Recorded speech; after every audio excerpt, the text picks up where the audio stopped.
Hey folks, Kilt-Man here, Kilt-Man, at your service. Now, folks, a slightly different angle on the usual setup in Kilt Mansion's kitchen, revealing the entire bloody mess behind me. But don't focus on that, focus on this, and this thing here that can cause a mess as well. Because this is Blade's sword from the movie, the 1998 movie, Blade, Wesley Snipes battling vampires. He's half human, half vampire. He has all the powers and strengths of a vampire and none of their weaknesses. You can walk about in daylight with a good cool pair of shades on, of course. And he's sworn to destroy all vampires because they killed his mother while she was giving birth to him, and now he vows vengeance. Created by Marv Wolfman, the great named Marv Wolfman for Marvel Comics. And I think he was in Spider-Man, and then he was in Tomb of Dracula. Then he got his own spin-off comics, and then he became quite an unsung hero, anti-hero you could say, in the whole pantheon of Marvel icons. It was inevitable that he was going to get a movie offshoot, a movie adaptation, and with Wesley Snipes at it, my God, it was brilliant. They made 3 movies. Yeah, there's a TV show as well. I think there was a TV show, but I never saw any of that.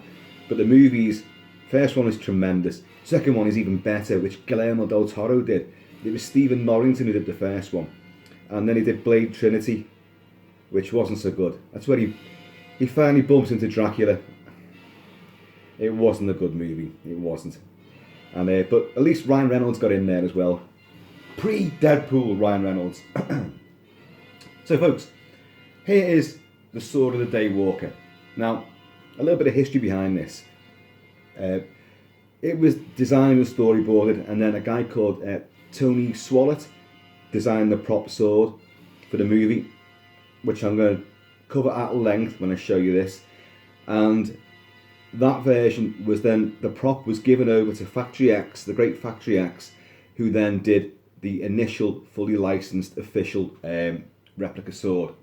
And they did, the initial run had a sharp blade as well.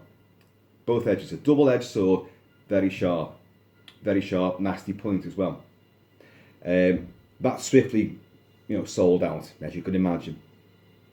But their replica was so damn good that when Guillermo del Toro came to do Blade 2, they approached Factory X and they supplied a lot of the prop swords for the movie because they were so fucking good on it.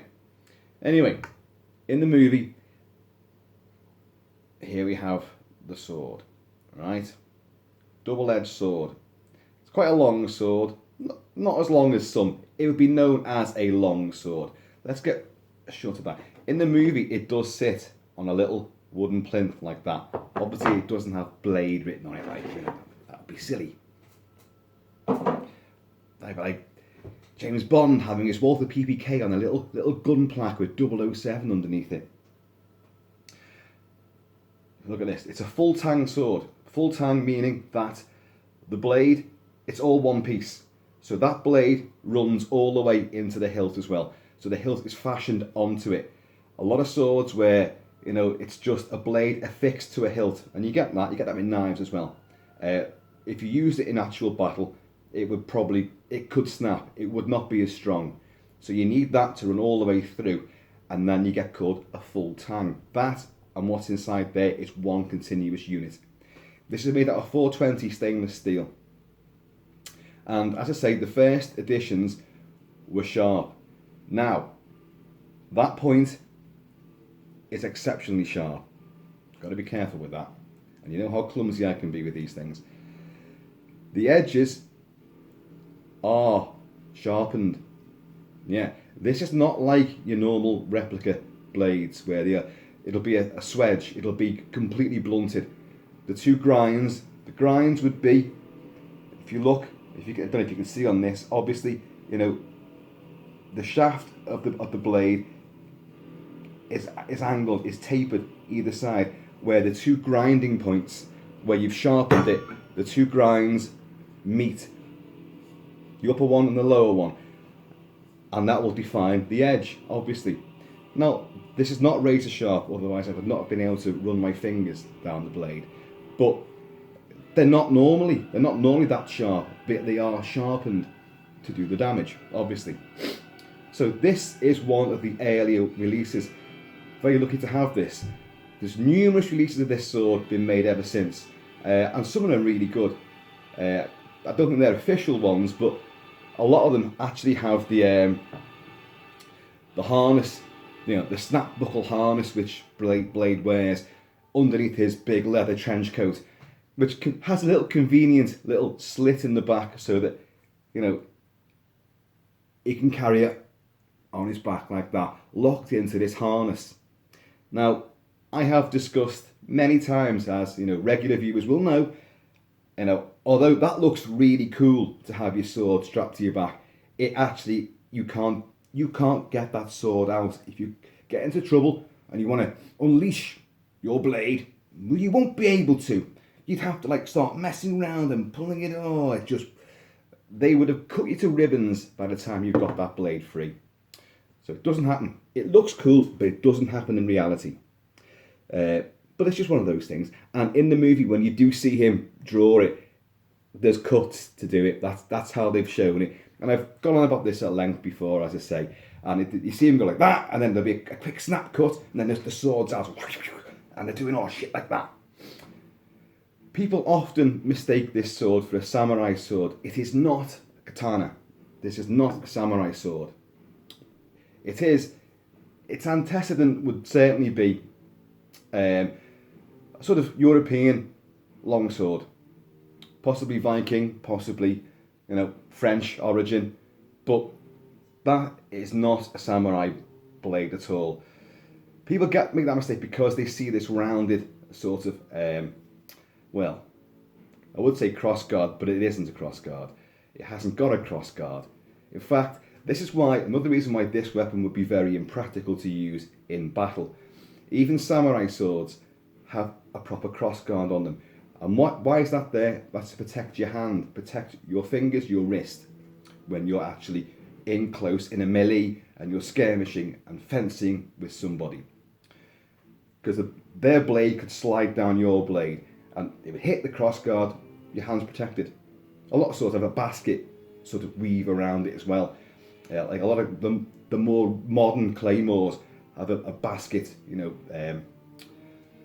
guard, which wraps the hand up. But this has nothing. It's a movie sword, Kilt-Man. It's not meant to be used in anything other than pure fictional battle with vampires. I know.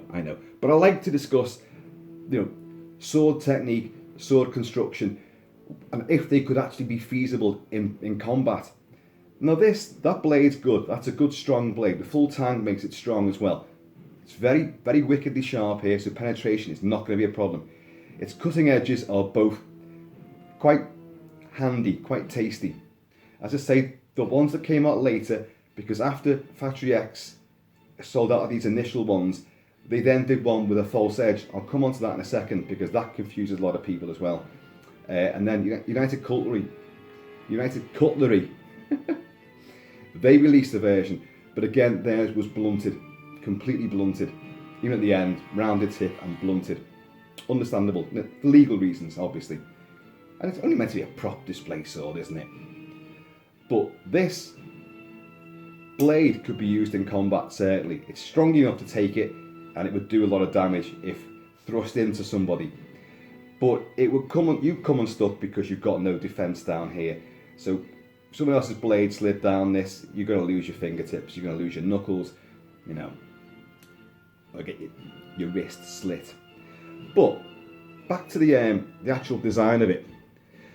As in the movie, you have all the vampire clans have various sort of glyphs, illustrations, which mark safe houses around the cities where they can go and not be molested by humans or authorities or Blade. And also the minions, the human minions that they use to do their jobs for them during the day, they're tattooed with very similar sorts of glyphs. I'll show you these glyphs. Can you see? Now they are directly accurate to what you see in the film. Very nice, and down the other end as well, down here. Now, can you see that? An interesting very interesting facet to this. That hilt, its diameter is rounded throughout most of its circumference, but you have one side here which is flattened. Now that is actually really, really good, because with the curve around there, you fit your hand around it there, the palm of your hand goes onto that curved part of the hilt, but when your fingers cross over and grip on the flat edge, it makes it remarkably comfortable. It's not a design I've seen much, in fact, in any real swords from any particular era, but I'll tell you what, it definitely does work.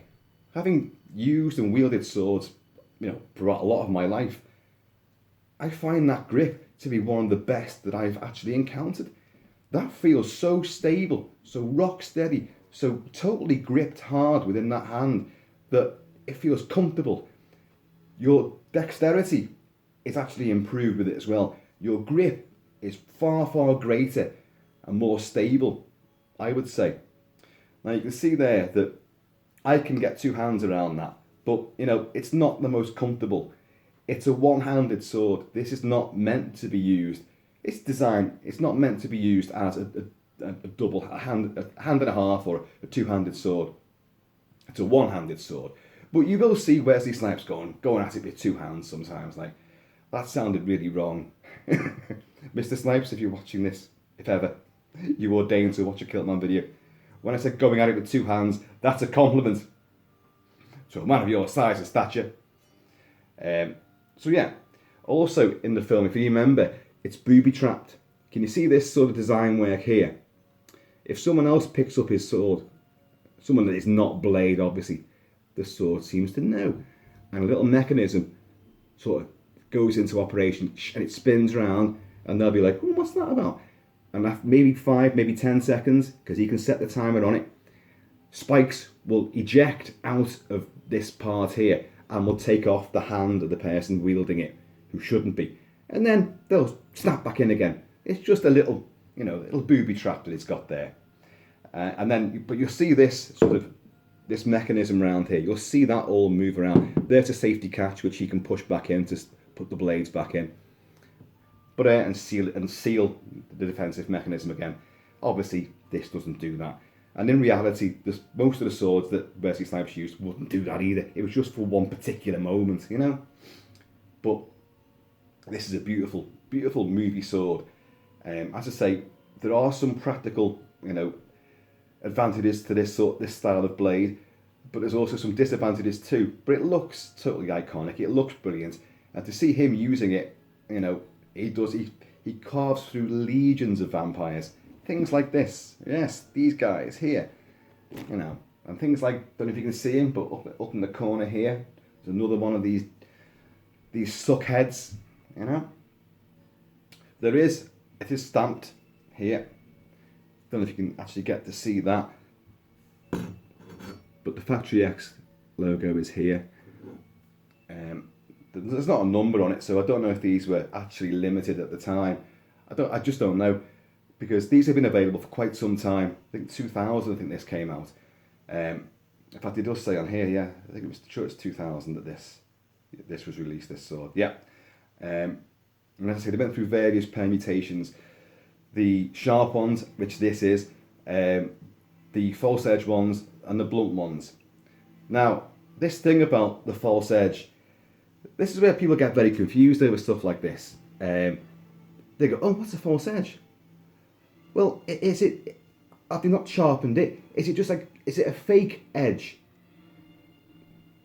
I don't know why companies put this sort of slogan or phraseology, terminology out there, because it doesn't really apply. People are going and thinking like, oh, well, I've got the false edged one. Oh, do you know what the false edge is? Right, I'm going to tell you now. When you hold the sword, there's you holding the sword. Well, use your imagination. It's me holding it, but imagine it yourself. Right, you're holding it that way, horizontal.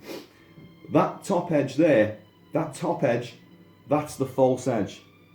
It's not built as a false edge, it's just called the false edge, because the way you're holding it and the way you're going to use that, the underside there is the sharp edge, the primary cutting edge. Because when you go into battle and you're going to thrust that into somebody, gravity and all sorts of things will ensure that that does more of the damage. And also, when you're bringing a sword down, again, gravity plays a huge part in this. You're hacking, you're slashing, you're cutting. It's this lower edge.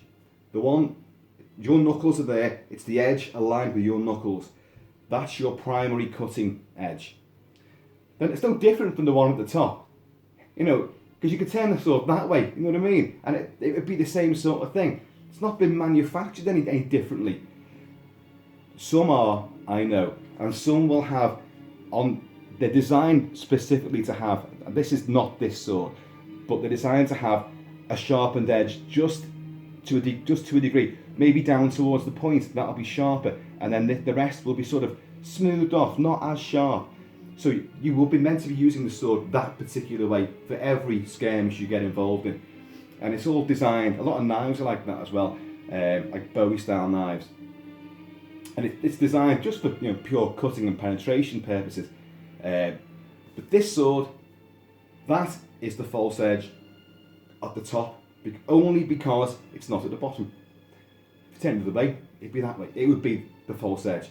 So people get the wrong idea when they're buying replica swords, when the company manufacturing them or selling them says, oh, this one's got a false edge to it. You could sharpen a false edge. The ones that aren't sharpened or couldn't be sharpened, or shouldn't be, it'd be very difficult actually. The two grinds, I should say, in the steel. You know when I say they come to the edge, it's grinded from that side, it's grinded from that side, and they will meet together. Now, if that's flattened off, completely flattened off, as a lot of these blades are, that's called a swedge. And those are swords, if you're going to do cosplay, if you're going to do a reenactment, they're what you're going to use, because you don't want to be hurting people. If you're just playing around, you're playing at being, a vampire slayer, or a barbarian hero, a warrior. You're just playing at these things. You're not trying to kill anyone, are you? I mean, you don't really want to whip this out on a subway, Wouldn't be good. Wouldn't be a good idea. But, as I say, beautiful, intricately designed hilt. This is a zinc alloy, a powdered zinc alloy design, which is very nice, very comfortable. Actually feels wonderful. I wish I had a bit more room. Well, I've got plenty of room here, but the rather poor framing and cinematography which I employ wouldn't show you much. You just see something swirling around. But I would have showed you like how dexterous this could be. One-handed, the cut on the way in, the cut on the way out, the hack, slash. You could do all sorts. And the real penetration of this, because that is a wickedly sharp point on that. I love it. I love it. As replicas go, it's a very simple design. As I say, people always confuse this with a samurai sword because of this sort of circular thing here. And it's if you saw a katana right now next to this, you go, oh god, there's not much similarity at all. And this would actually be a better weapon. I have discussed samurai swords before, and they have the limited, very rigid form of fighting which is done with a samurai sword, a katana. It's a single-edged blade. And I've always found the easiest way to learn sword fighting was to do a bit of samurai stuff, and that's how I got into it, because it's such a very regimented and very non-fluid style of fighting. But once you learn the basics of that, you can apply it to anything, and then you discover other swords and their capabilities, which are actually far greater than the much ballyhooed and fabled katana, which is a lovely bit of kit. Of course it is, but it wouldn't be my chosen weapon, certainly not. But blade would obviously go for this. Now, in the film, it's meant to have a titanium blade, and it's acid tipped as well, because you see him slicing up and dicing all these deadheads, and they immediately they explode into a shower of sparks and then ash, and they burn to a crisp. Yeah, and in the film as well, I'm not sure if it's the first film or the second one where you learn where the sword came from, because he has his sort of his mechanic, his medic, his proprietor who makes all the weapons for him, helps him with his tactics and his special weapons and equipment, because you've got a lot of high-tech surveillance gear as well, and that's played by Chris Christopherson with long, rangy cowboy grey hair and a dud leg, and he's terrific, and he plays Whistler. And Whistler is a guy that found the fledgling Blade, who's almost succumbing to vampirism, and he's only like a kid. And Whistler realises they should have killed him, but I reckon there was something different about him. And he takes him under his wing, trains him, and obviously all that sort of stuff. But apparently this sword was his initially, and because he's also a vampire hunter and was before Blade was even born. But this sword has been passed down from glorious vampire hunter to glorious vampire hunter, and now it belongs to Blade. Real name Eric Brooks. But yeah, it is a terrific and absolutely totally accurate movie replica sword. As I say, you can get these now, and they're quite cheap. If you found this one, it won't be cheap. But the ones now tend to be, they've got like the harness, so at least that's something that they've got over this. I haven't got the harness for it. I could do, but I don't look like Blade. So even with the sunglasses on, and the long trench coat and all that sort of gubbins and a couple of fangs and a few tattoos on the side of my head, I'm not going to look anything like Blade. So I just like to have the sword, and I like to work out how practical it could actually be. I mean, I've done videos on the Claymore, not the William Wallace Claymore, which, in all honesty, that big 7-footer, he would never have used it. That was used for ceremonial purposes. He didn't use it in battle. It was too fucking big.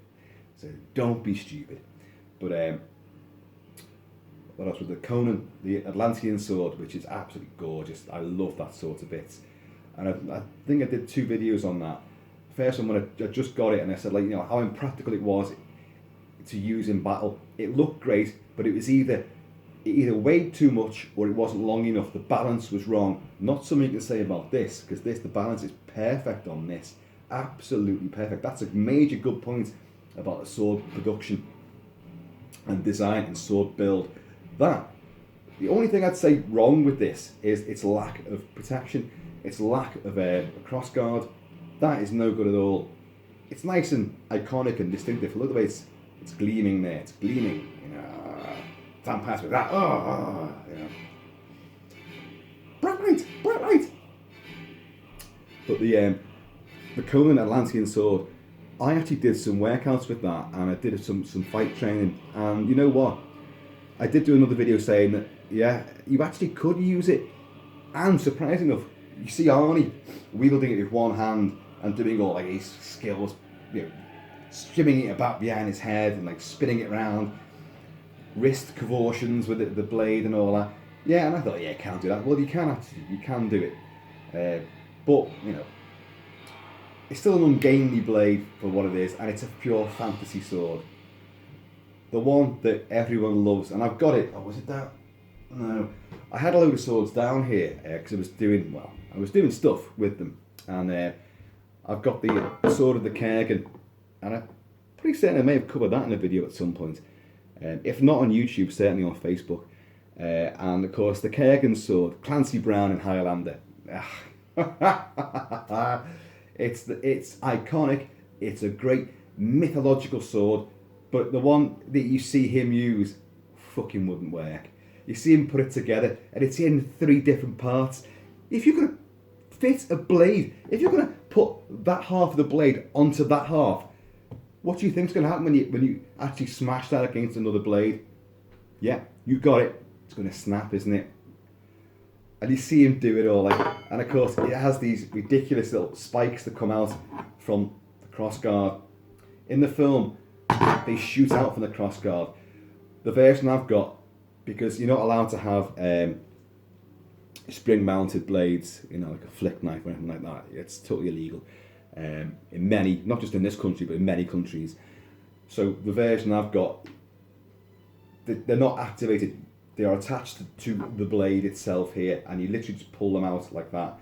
And although they're quite ridiculous, what purpose would they serve? They just look good.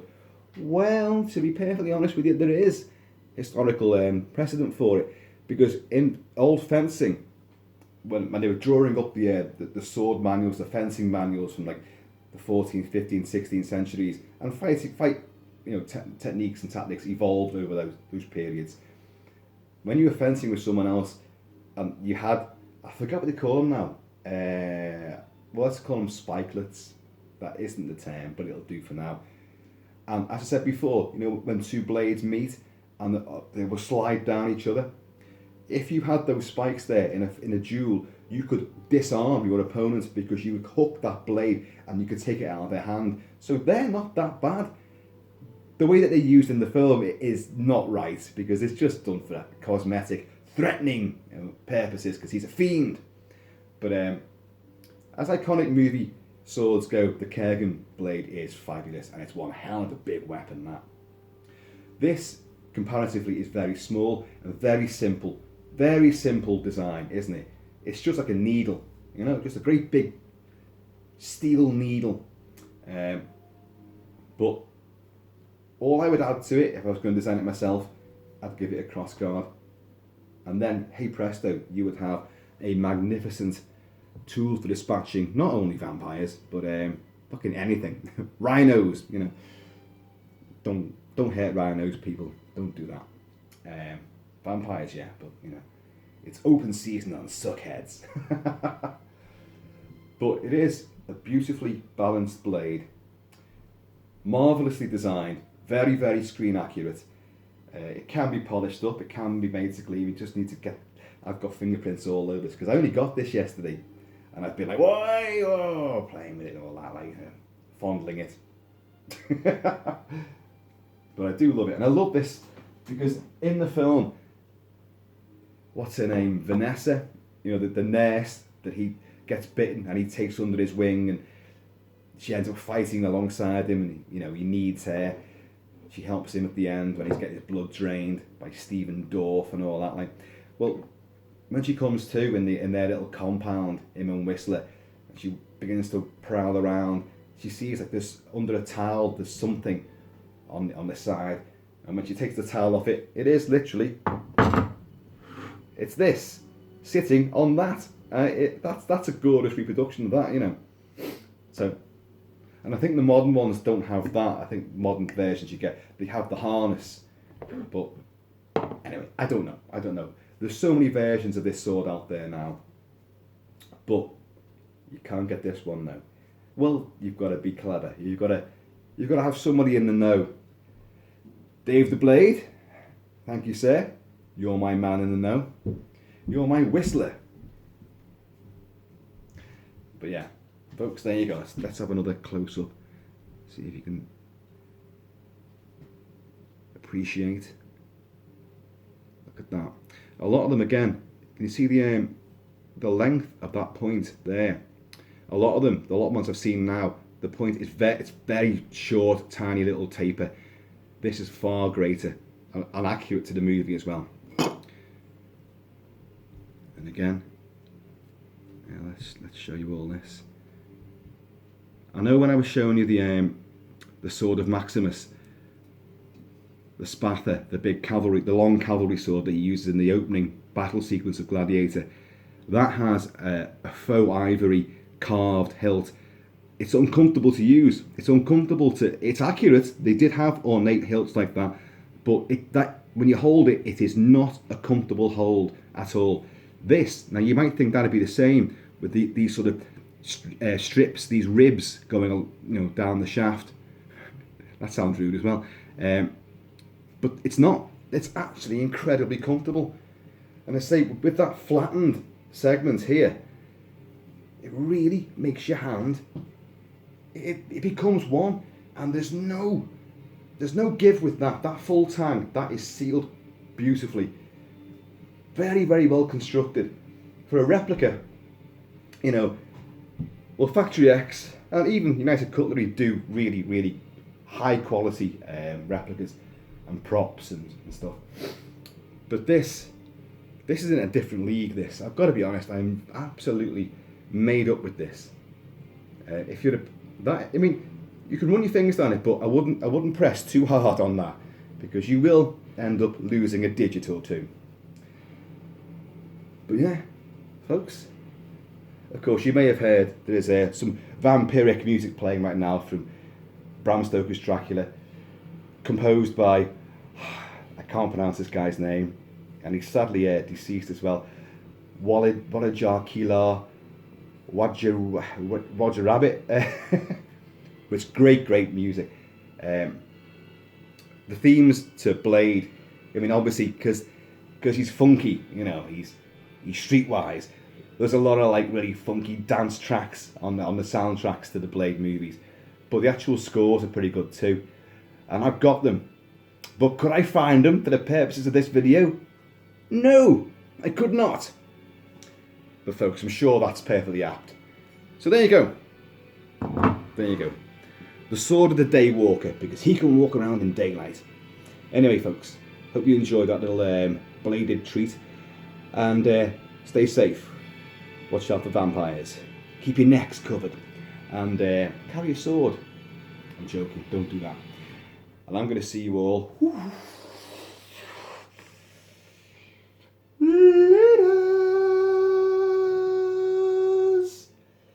It's open season on Suckheads.